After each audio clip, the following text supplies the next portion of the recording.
Dude, we've been here all day and we haven't had one customer. Yeah, I know.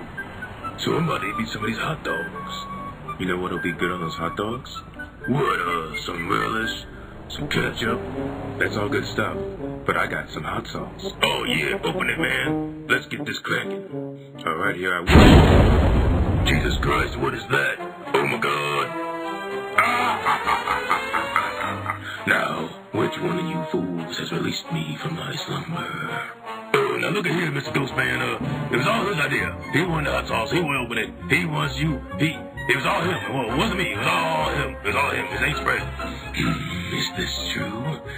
If it is, I'll have to steal your soul. Look, man, we don't want any trouble. We just wanted some hot sauce. I mean, come on, you're in a hot sauce bottle. I mean, let's assume you know what I mean. And did you realize that this hot sauce bottle had a giant skull on it? All right, quick, we can get rid of it. Let's just get every bone we have and start throwing it. It'll soak up the hot sauce. Yeah, you're right. That's a good idea. Let's go. Wait, guys, just wait. We're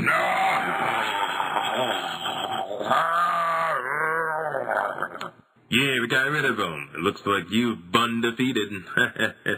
That was stupid.